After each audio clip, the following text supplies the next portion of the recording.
Like you must have a business card. Well, yes, I do. Thank you. You do? At 13, you have your own business card. OK, that's a nice start. I'll get in touch with you later. Sure. What do you do? Well, mainly, I like to call myself a software and cognitive developer because I love developing with cognitive computing and artificial intelligence. I'm an algorithmist. I love working with, designing, and implementing algorithms. I'm a keynote and TEDx speaker. I'm an author. I've written a book, and I'm working on another one about IBM Watson. And, of course, I'm also an IBM champion for cloud and honorary IBM cloud advisor. Where did I go wrong? Someone just get me a flannel card. Do you go to school? Well, I'm currently homeschooled in grade 8 going to grade 9 now. Wow. Okay, so your bright artificial intelligence, it's taking over the world. Is that fair to say?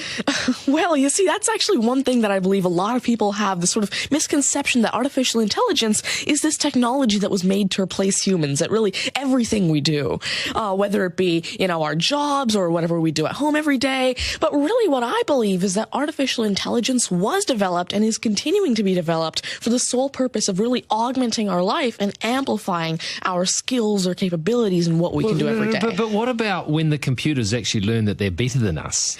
Well, you see, that's sort of called a singularity of artificial intelligence, at which point artificial intelligence has surpassed human intelligence to the point that we cannot control it. But really what I believe at this point, artificial intelligence, I won't go into the details right now since we're limited on time, but the thing is right now, artificial intelligence itself as a technology is so foolable and so primitive that either A, we won't reach that singularity point, or B, if we do, it's a very long ways off. Do you understand that, Mark? No. I couldn't. I wanted to take notes for the exam at the end of this. You lost them in the first sentence. Could I perhaps offer you a golf ball? There you go. Thank you very much. You do this YouTube channel, which you teach people. What is that all about, and who is your target audience? Yeah, sure. Now, I actually have a YouTube channel called Tanmay Teaches that I've been running for around 6 years now, and it has over 144 videos and now 22,000 subscribers. And so on it, I love to teach about computing, really programming, these algorithms that I develop, machine learning especially, math, science, and especially technologies like IBM Watson. Because, of course, I like to share my knowledge because I realize that there's this lack of resources for people to learn about technologies like AI, which is why I absolutely love sharing my knowledge through, of course, these YouTube videos, the books that I'm authoring, the keynotes that I have, and really Watson comes in here in such a great way because Watson allows me... What's Watson? Sure. Mark thinks he's a golfer, but what is Watson? Now, IBM Watson is essentially a cognitive system that allows developers to incorporate cognitive and machine learning into their applications without having to code in the actual intelligence. And what this means is that, of course, right now, really one of the main reasons developers aren't incorporating more machine learning into their apps is because it's so hard to do. It's really difficult to incorporate intelligence because... Has the I'm going to take this somewhere else, this interview. Has the Homeschooling Association of the World got hold of you as their front person? Well, there is actually a Homeschooling Legal Defense Association, I believe, HSLDA in Canada, and I actually had a keynote for them last year in Niagara Falls. You're the poster boy for homeschooling, aren't you?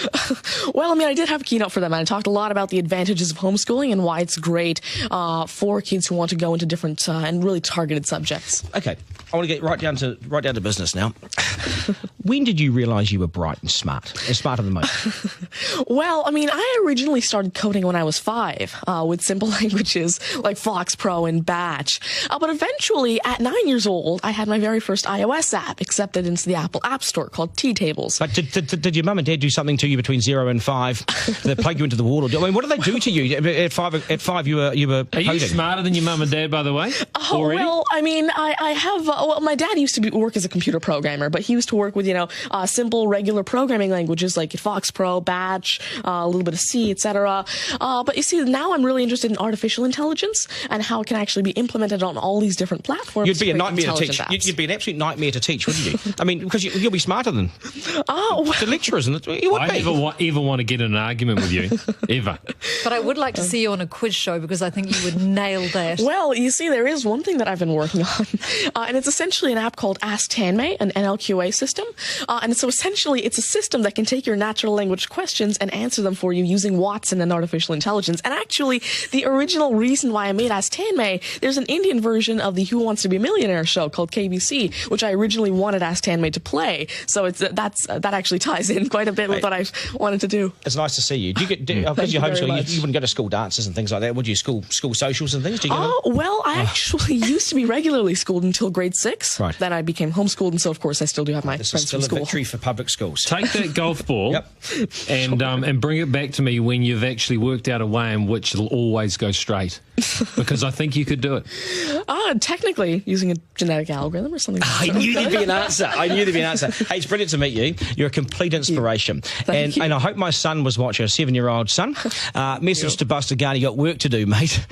Do your homework, and we got to sharpen things up. Nice to see you. Thank you very All much. the very best. Thank You're you. amazing. Thank you. You're amazing. Okay, news is next, and then we are joined by today's panel, which won't be as smart as this guy, but they'll still be good, and we will head back to the beach as well for a game of 9 and 10. So much pressure now on the contestant in 9 and 10 just to rip through it and get it right. That's coming up after 8.